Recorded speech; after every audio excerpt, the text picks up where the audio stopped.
बिस्मिल्लाहिर्रहमानिर्रहीम। अस्सलाम वालेकुम डियर स्टूडेंट्स, मैं हूं आपका बायोलॉजी इंस्ट्रक्टर उबैदुर रहमान बेग। हमने जो नॉलेज स्टार्ट किया हुआ है वो ट्रांसपायरेशन है। इसमें दो एसएलओज हैं, जिनमें से फर्स्ट एसएलओ हमने कल स्टार्ट किया था। एसएलओ हमें कह रहा है हम डिस्क्राइब करें ट्रांसपायरेशन को और साथ बताएं कि ये किस तरह से रिलेट करता है सेल की सरफेस के साथ और स्टोमेटल ओपनिंग एंड क्लोजिंग के साथ। हम ट्रांसपायरेशन को डिफाइन कर चुके हैं, उसकी टाइप्स पढ़ चुके हैं और साथ ही साथ हमने यहां तक पढ़ लिया था कि किस तरह लीफ सरफेस एरिया जो है वो ट्रांसपायरेशन पे असरअंदाज होता है। हमने लास्ट लेक्चर में जब लेक्चर कंक्लूड किया तब हम पढ़ रहे थे स्टोमेटल ओपनिंग एंड क्लोजिंग, जिसका मैंने कहा था दो थ्योरीज हैं, हाइपोथेसिस हैं जो स्टोमेटा की ओपनिंग और क्लोजिंग के बारे में हमें बताते हैं, जिनमें से एक शुगर स्टार्च इंटरकन्वर्जन हाइपोथेसिस कल हम पढ़ चुके हैं। आज हम सेकंड हाइपोथेसिस पढ़ेंगे स्टोमेटा की ओपनिंग और क्लोजिंग से रिलेटेड, और साथ ही ये जो तीन फैक्टर्स हैं, टेम्परेचर, विंड और ह्यूमिडिटी, ये कैसे रेट ऑफ ट्रांसपायरेशन पे असरअंदाज होते हैं, ये वो चीजें हैं जो आज अभी हम कवर करने जा रहे हैं।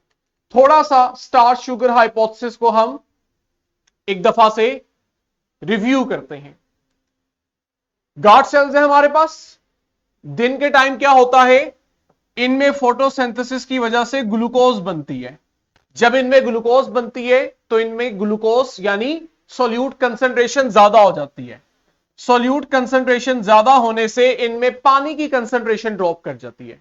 फिर क्या होता है, सराउंडिंग के जो एपिडर्मल सेल्स हैं उनमें से पानी जो है वो गार्ड सेल्स में जाता है, ताकि ये जो वाटर की कंसंट्रेशन ड्रॉप हुई है इसे दोबारा से इंक्रीज करवाया जा सके। जब पानी सराउंडिंग से गार्ड सेल में जाता है तो गार्ड सेल में वाटर कंसंट्रेशन ज्यादा होती है और उस वजह से हम देखते हैं गार्ड सेल्स टर्जिड हो जाते हैं, एक प्रॉपर शेप में आ जाते हैं। जैसे ही ये टर्जिड होते हैं इनमें एक खाली स्पेस बन जाती है, जिसे हम कहते हैं कि ये स्टोमेटा है और स्टोमेटा ओपन हो गए। फिर हमने कहा रात के वक्त क्या होता है। रात के वक्त हम देखते हैं फोटोसिंथेसिस नहीं होती। जब फोटोसिंथेसिस नहीं होती तो ये जो ग्लूकोज की सिंथेसिस है ये भी नहीं होती। तो जो ग्लूकोज दिन के वक्त बनी होती है उसके साथ क्या होता है, दो चीजें होती हैं। एक तो हम कहते हैं कि ये ग्लूकोज जो दिन को बनी थी ये इस वक्त कंज्यूम हो गई है। प्लांट को अपनी एनर्जी के लिए ग्लूकोज चाहिए थी, उसने वो दिन में बनने वाली ग्लूकोज यूज कर ली अपने मकसद के लिए। फिर भी जो ग्लूकोज बच गई उसको हम देखते हैं कि प्लांट स्टार्च में कन्वर्ट कर देते हैं, यानी कि एक तरह से ग्लूकोज को स्टार्च की शक्ल में स्टोर करते हैं। अब देखो, ग्लूकोज एक तो यूज हुई, उससे भी वो कम हुई, और दूसरा वो स्टार्च में कन्वर्ट हुई तब भी ग्लूकोज कम होगी। स्टार्च जो है ना ये वाटर में इनसॉल्युबल है, तो ये पानी की कंसंट्रेशन पे असरअंदाज नहीं होती। तो ग्लूकोज का स्टार्च में कन्वर्ट होना और दिन के वक्त उसका इस्तेमाल हो जाना, इस वजह से हम देखते हैं कि रात के वक्त overall glucose concentration guard cells में ड्रॉप कर जाती है। जब इनमें ग्लूकोज की कंसंट्रेशन ड्रॉप करती है तो इसका मतलब यह है कि यहां पे पानी की कंसंट्रेशन ज्यादा हो गई है, और ये वही पानी है जो दिन के वक्त सराउंडिंग सेल से आया था। अब रात के वक्त जो ये एक्स्ट्रा पानी है, क्योंकि ग्लूकोज कंसंट्रेशन कम होने से हमने कहा पानी की कंसंट्रेशन ज्यादा है। अब आप देखोगे रिवर्स होगा। रात के वक्त ये पानी जो है ये गार्ड सेल्स को छोड़ के सराउंडिंग के एपिडर्मल सेल्स में वापस चला जाएगा। जैसे ये दिन में आया था रात में वापस चला गया। जैसे ही ये वापस जाता है गार्ड सेल्स जो है हम कहते हैं वो फ्लैसिड हो जाते हैं, उनकी शेप इस तरह मेंटेन नहीं रहती। जब वो फ्लैसिड होते हैं तो बिल्कुल एक दूसरे के साथ आके अटैच हो जाते हैं। हम कहते हैं कि इनके दरमियान में वो जो ओपनिंग्स थी, स्टोमेटा थे, वो क्लोज हो गए हैं। ये थी शुगर स्टार्च हाइपोथेसिस। लेकिन शुगर स्टार्च हाइपोथेसिस जो है उससे ज्यादा बेहतर एक और थ्योरी है जिसे वैलिड समझा जाता है, और वो है इन्फ्लक्स ऑफ पोटाशियम आयंस। क्योंकि शुगर स्टार्च हाइपोथेसिस का जो प्रोसेस है ये इतना रैपिड नहीं है, स्लो प्रोसेस है। जबकि हम देखते हैं कि प्लांट्स में स्टोमेटा की ओपनिंग और क्लोजिंग रैपिड प्रोसेस है। इसलिए हम कहते हैं शुगर स्टार्च हाइपोथेसिस अकेले काफी नहीं है, कोई और थ्योरी हो जो इससे भी रैपिड प्रोसेस को हमें बताए, जिसकी मदद से हमें समझ लगे कि हां इस रैपिड प्रोसेस और मैकेनिज्म की वजह से स्टोमेटा इतना जल्दी ओपन और क्लोज होते हैं। वहां फिर आता है पोटाशियम की इनफ्लक्स थ्योरी का रोल। ये थ्योरी क्या है? ये थ्योरी हमें बताती है कि जो स्टोमेटा की ओपनिंग है इसमें पोटाशियम आयंस जो हैं ये इन्वॉल्व होते हैं। जो गार्ड सेल्स हैं इनमें पोटाशियम आयंस को ट्रांसपोर्ट करने से आप देखते हो स्टोमेटा ओपन और क्लोज हो रहे होते हैं। अब होता क्या है, सबसे पहले तो हम देखते हैं कि जो पोटाशियम आयंस की गार्ड सेल्स में मूवमेंट है या गार्ड सेल्स से बाहर जा रहे हैं, ठीक है, गार्ड सेल्स में आ रहे हैं या गार्ड सेल से बाहर जा रहे हैं, ये जो पोटाशियम आयंस की मूवमेंट हो रही है इन्हें क्या चीजें असरअंदाज करती हैं? तो दो इंपॉर्टेंट फैक्टर्स हैं जो पोटाशियम आयंस की मूवमेंट पे असरअंदाज होते हैं, एक कार्बन डाइऑक्साइड का लेवल और दूसरा ब्लू लाइट। अब आपने मुझे खुद बताना है, दिन का वक्त हो और सनलाइट अवेलेबल हो। अब जब सनलाइट अवेलेबल होगी तो क्या होगा, मैं यहां से लिखना शुरू करता हूं। दिन के वक्त सनलाइट अवेलेबल होने का मतलब है कि जो गार्ड सेल्स हैं इनमें फोटोसिंथेसिस हो रही है। जब फोटोसिंथेसिस इनमें ज्यादा हो रही है तो ऑब्वियस सी बात है कि फोटोसिंथेसिस के लिए कार्बन डाइऑक्साइड चाहिए। अब लीफ में भी तो रेस्पिरेशन हो रही है, हमने पढ़ा था ना चैप्टर 7 में। रेस्पिरेशन में क्या होता है, ग्लूकोज की ब्रेकडाउन से कार्बन डाइऑक्साइड, वाटर और एनर्जी प्रोड्यूस होती है। तो वो जो रेस्पिरेशन है कुछ ना कुछ कार्बन डाइऑक्साइड वो बना रही है, लेकिन मसला ये है कि दिन में सनलाइट की वजह से फोटोसिंथेसिस ज्यादा हो गई है, प्लांट्स को ज्यादा कार्बन डाइऑक्साइड चाहिए। वो जो थोड़ी सी कार्बन डाइऑक्साइड रेस्पिरेशन के दौरान बन रही है उससे फोटोसिंथेसिस नहीं हो पाएगी। इसलिए फिर आप देखते हो कि आपको बाहर से प्लांट्स को दिन के वक्त कार्बन डाइऑक्साइड एब्जॉर्ब करनी पड़ती है। तो जब आपके पास कार्बन डाइऑक्साइड की डिमांड बढ़ेगी ताकि उसमें फोटोसिंथेसिस ज्यादा हो तो स्टोमेटा को ओपन होना पड़ेगा। लेकिन अगर हम लीव्स में आए, अगर हम लीव्स की बात करें, अभी रात खत्म हुई है, दिन अभी स्टार्ट हुआ है, तो लीव्स के अंदर स्टोमेटा है क्लोज। जब इनके अंदर स्टोमेटा क्लोज है तो इसका मतलब है इनके अंदर कार्बन डाइऑक्साइड की कंसंट्रेशन कम है, उतनी ही कार्बन डाइऑक्साइड अवेलेबल है जो रेस्पिरेशन के दौरान बन रही है। लेकिन अब दिन स्टार्ट हो गए, सनलाइट की वजह से कार्बन डाइऑक्साइड की डिमांड बढ़ गई है, जबकि रेस्पिरेशन से बनने वाली कार्बन डाइऑक्साइड काफी नहीं है। अब आप देखोगे ये जो ड्रॉप इन कार्बन डाइऑक्साइड है ये एक सिग्नल होता है कि अब पोटाशियम आयंस को गार्ड सेल्स में मूव करवाया जाए। ये पॉइंट पिक किया कि कार्बन डाइऑक्साइड गार्ड सेल्स में पोटाशियम आयंस की मूवमेंट पे असरअंदाज होती है। इसे क्लीन करो, कैसे असरअंदाज होती है अभी दिखाते हैं।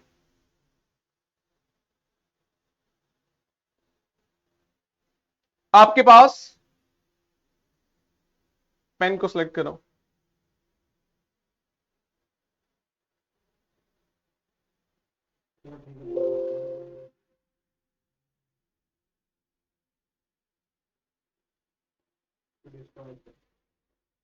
चलें इसको करें। अब आपने इसको अंडरस्टैंड करना है। गार्ड सेल्स की सराउंडिंग में है एपिडर्मल सेल्स। अब होगा क्या कि हमने कहा लीफ में कार्बन डाइऑक्साइड की कंसंट्रेशन कम है। अब ये जो ड्रॉप इन कार्बन डाइऑक्साइड है ये एक सिग्नल है। क्या सिग्नल है कि जो सराउंडिंग वाले सेल्स हैं इनमें से पोटाशियम आयंस को गार्ड सेल्स के अंदर मूव करवाया जाए। अब जब पोटाशियम आयंस गार्ड सेल्स में आएंगे तो क्या होगा, पोटाशियम आयन ज्यादा हो जाएंगे। पोटाशियम आयन ज्यादा होने का मतलब क्या है, पोटाशियम आयन आपके पास एक तरह का सोल्यूट है, तो गार्ड सेल में सोल्यूट ज्यादा हो गए। जब भी सोल्यूट ज्यादा होता है ना इसका मतलब होता है वहां पे सॉल्वेंट कम हो गया और यहां पे सॉल्वेंट है वाटर। तो पोटाशियम आयंस का गार्ड सेल्स में आना इसका मतलब है सोल्यूट ज्यादा वाटर कम। क्या होगा, ये जो पानी की कंसंट्रेशन में ड्रॉप हुआ है इसे कैसे फुलफिल किया जाएगा। अब आप देखोगे कि जो सराउंडिंग सेल्स के अंदर वाटर है ना, ये भी अब पोटाशियम के पीछे पीछे गार्ड सेल्स में जाएगा। जैसे ही वाटर गार्ड सेल्स में जाएगा, अगली स्टोरी बड़ी सिंपल है कि गार्ड सेल में वाटर कंसंट्रेशन ज्यादा होने से टर्जिडिटी बढ़ेगी। जब गार्ड सेल्स टर्जिड होंगे तो आप देखोगे कि इनमें स्टोमेटा ओपन हो जाएंगे। तो इस तरह से drop in carbon dioxide potassium की मूवमेंट करवाता है गार्ड सेल में। लेकिन एक और फैक्टर भी है, दो चीजें इफेक्ट करती हैं। दूसरा फैक्टर है ब्लू लाइट। जब ब्लू लाइट होती है तब भी हम देखते हैं कि पोटाशियम आयंस गार्ड सेल्स में मूव करते हैं। और ये ब्लू लाइट कहां से आती है? ये ब्लू लाइट असल में सनलाइट में होती है। तो दिन के वक्त सनलाइट और उसके अंदर मौजूद ब्लू लाइट, ये भी पोटाशियम की मूवमेंट करवाते हैं गार्ड सेल्स में। तो कार्बन डाइऑक्साइड लेवल कम होना और सनलाइट में ब्लू लाइट का होना, ये दोनों चीजें पोटाशियम को गार्ड सेल्स में एंटर करवाएंगी। जैसे ही गार्ड सेल्स में पोटाशियम आयंस आएंगे तो आप देखोगे वहां सोल्यूट ज्यादा, वाटर कंसंट्रेशन कम। इस ड्रॉप इन वाटर कंसंट्रेशन को कंपनसेट करने के लिए अब सराउंडिंग सेल से वाटर भी आएगा। जब वाटर आएगा गार्ड सेल्स में तो गार्ड सेल्स टर्जिड होंगे और स्टोमेटा ओपन हो जाएंगे। ये सब कब हो रहा है? दिन के वक्त। और हमें चाहिए भी, ठीक है। होता क्या है कि आपके पास कहता है कि जब पोटाशियम आयंस गार्ड सेल्स में आते हैं, मैं जरा आपको बुक की वर्डिंग भी समझाना चाह रहा हूं, तो उसका ऑस्मोटिक पोटेंशियल जो है वो ड्रॉप कर जाता है, जिसकी वजह से हम देखते हैं कि उस ऑस्मोटिक पोटेंशियल को यानी ड्रॉप इन वाटर कंसंट्रेशन को पूरा करने के लिए पानी जो है वो ऑस्मोसिस के थ्रू गार्ड सेल्स में एंटर होते हैं। हमने ऑस्मोसिस क्या कहा था?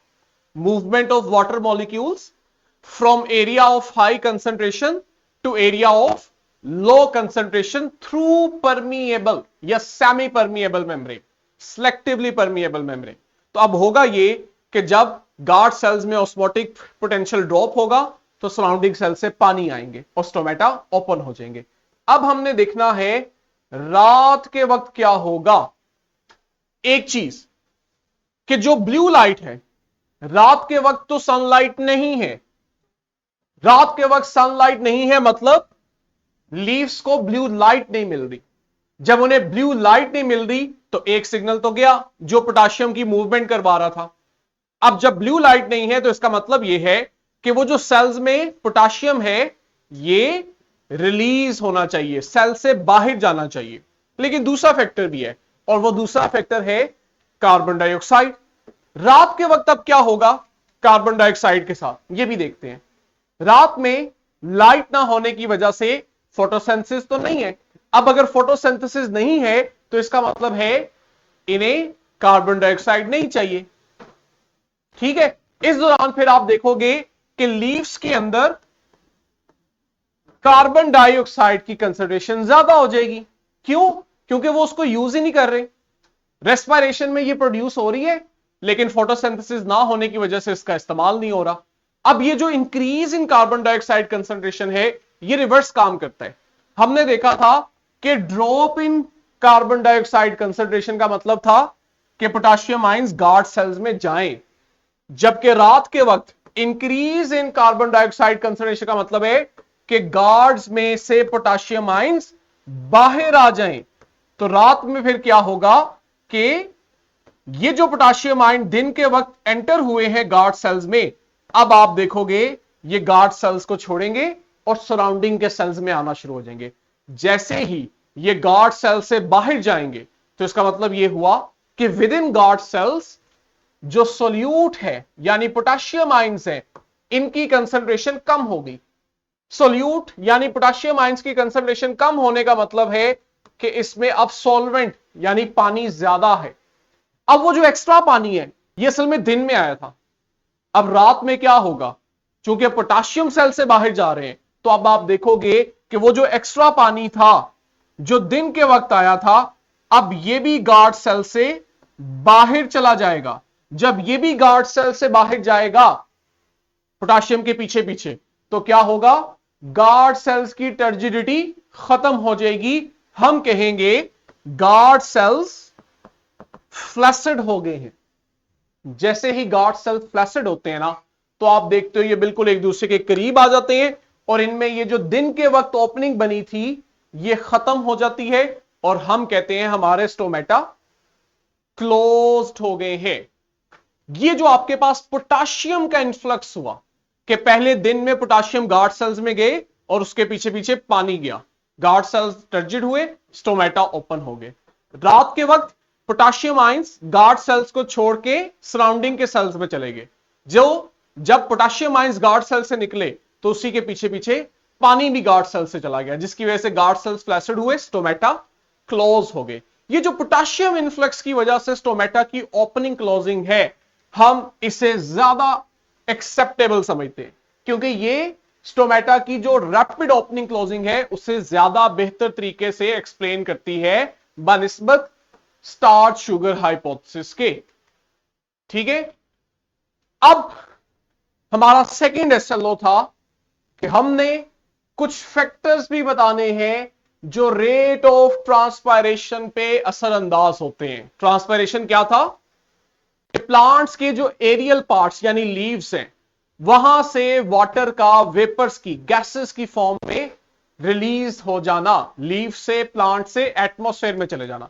अब हम देखते हैं कि वो कौन से फैक्टर्स हैं जो इस पर असरअंदाज होते हैं। कहते हैं प्लांट्स के अंदर ट्रांसपायरेशन ऐसे ही है जैसे एनिमल्स में स्वेटिंग होती है। हमें पसीना आता है ना गर्मी में, तो पसीना क्या कर रहा होता है? हमें कूल डाउन करता है। प्लांट्स में भी ट्रांसपायरेशन यही काम करता है कि ये उन्हें ठंडा रहने में मदद देता है। इसके अलावा जहां ये उन्हें कूल डाउन कर रहा होता है, इसी के साथ साथ हम देखते हैं जो ट्रांसपायरेशन है ये वाटर और इसमें मिनरल्स जो डिसॉल्व हुए होते हैं, इन दोनों की रूट से लीफ में ट्रांसपोर्ट भी करता है। हमने पिछले एसएलओ में कोहेरेंट टेंशन थ्योरी पढ़ी, जहां हमने देखा था कि जो ट्रांसपायरेशन की वजह से ट्रांसपायरेशनल पुल जनरेट होता है, ये रूट से पानी और मिनरल्स को लीफ तक लेके जाता है। एक तो बड़ा इंपॉर्टेंट काम कर रहे हैं कि न्यूट्रिएंट्स और वाटर की ट्रांसपोर्ट कर रहे हैं, लेकिन साथ ही साथ डबल फायदा दे रहे हैं कि उनकी बॉडी को कूल डाउन कर रहा होता है। ठीक है, इस प्रोसेस से अल्टीमेटली जो न्यूट्रिएंट्स हैं वो प्लांट्स के डिफरेंट हिस्सों तक पहुंचते हैं, जिसकी वजह से हम देखते हैं प्लांट हेल्दी रहता है, स्ट्रॉन्ग रहता है। हां, कुछ फैक्टर्स हैं जो स्टोमेटा की ओपनिंग क्लोजिंग पे असरअंदाज होते हैं, जिस वजह से हम कहते हैं कि वो रेट ऑफ ट्रांसपायरेशन पे असरअंदाज होते हैं। इनमें से जो 3 इंपॉर्टेंट फैक्टर्स हैं वो हमें एसएलओ में दिए गए। फर्स्ट आपके पास है लाइट। हमने देखना है कि लाइट किस तरह से ट्रांसपायरेशन पे असरअंदाज होती है। अभी हम पढ़ के आए, स्पेशली कहता है ब्राइट लाइट, दिन के वक्त जब लाइट ज्यादा होती है, दिन ज्यादा रोशन होता है, तो हम देखते हैं प्लांट्स में फोटोसिंथेसिस ज्यादा हो जाती है। जब फोटोसिंथेसिस ज्यादा होती है, अभी हमने पोटाशियम वाला इन्फ्लक्स वाली थ्योरी पढ़ी है, फोटोसिंथेसिस ज्यादा होने से वहां पे कार्बन डाइऑक्साइड ड्रॉप कर रही थी, उसकी वजह से हमने देखा वहां पोटाशियम आयंस एंटर हुए गार्ड सेल्स में, पोटाशियम आयंस के पीछे पीछे पानी भी गया और हमने देखा स्टोमेटा ओपन हुए। तो जो ब्राइट लाइट है वो स्टोमेटा ओपन करती है। जब स्टोमेटा ओपन होते हैं तो इसका मतलब है ट्रांसपायरेशन बढ़ जाती है, वो जो वाटर लॉस है वो ज्यादा हो जाता है। दूसरा इंसिडेंस देखो, अच्छा मैकेनिज्म यही अपने ज़हनों में रखो, लाइट है और कार्बन डाइऑक्साइड है, ये पोटाशियम की मूवमेंट पे असरअंदाज हो रहे हैं, और पोटाशियम जो है वो पानी की मूवमेंट पे असरअंदाज होता है, जिसकी वजह से गार्ड सेल कभी टर्जिड हो रहे हैं या फ्लैसिड हो रहे हैं, और स्टोमेटा ओपन या क्लोज हो रहे हैं। टेम्परेचर को देखते हैं जी। हाई टेम्परेचर जो है, इसमें आप देखते हो पानी की जो इवेपोरेशन है, ट्रांसपायरेशन है, ये बढ़ जाती है। ऐसा क्यों होता है? क्योंकि जो वाटर मॉलिक्यूल्स की काइनेटिक एनर्जी है वो बढ़ जाती है। काइनेटिक एनर्जी क्या है? हमने फिजिक्स में पढ़ा है, केमिस्ट्री में पढ़ा है, जो मूवमेंट की वजह से होती है। तो वाटर मॉलिक्यूल्स जो है, चूंकि वो मूव कर रहे होते हैं, सॉलिड की तरह फिक्स नहीं होते, लिक्विड फॉर्म में मूव करते हैं, जब आप इन्हें टेम्परेचर देते हो तो असल में इनकी काइनेटिक एनर्जी बढ़ा देते हो। जब इनकी काइनेटिक एनर्जी बढ़ती है तो इनकी इवेपोरेशन भी इंक्रीज हो जाती है। कहते हैं जब आप एनर्जी लेवल बढ़ाते हो तो वाटर मॉलिक्यूल ज्यादा फास्ट मूव करते हैं, जिसकी वजह से इनका जो रेट ऑफ लॉस है फ्रॉम एनी सरफेस वो बढ़ जाता है। ठीक है, अगर आप सिंपल केमिस्ट्री का कंसेप्ट भी अप्लाई करो, अगर आपने कंटेनर के अंदर वाटर मॉलिक्यूल्स लिए हुए हैं और आप इसे हीट करते हो, तो इनकी काइनेटिक एनर्जी बढ़ने से आप देखोगे ये इस सरफेस से ज्यादा जल्दी इवेपोरेट कर जाएंगे। एग्जैक्ट यही फिनोमिना प्लांट्स में भी होता है कि प्लांट में सरफेस क्या है, लीव्स, तो वहां भी टेम्परेचर ज्यादा होने से रूट से लीफ तक जो वाटर की मूवमेंट है वो स्पीड अप होती है और इसी दौरान उनकी ट्रांसपायरेशन भी ज्यादा होती है। Very important, humidity. ह्यूमिडिटी हम कहते हैं हमारे माहौल में नमी को, वाटर वेपर्स को। लेट्स से हमारे पास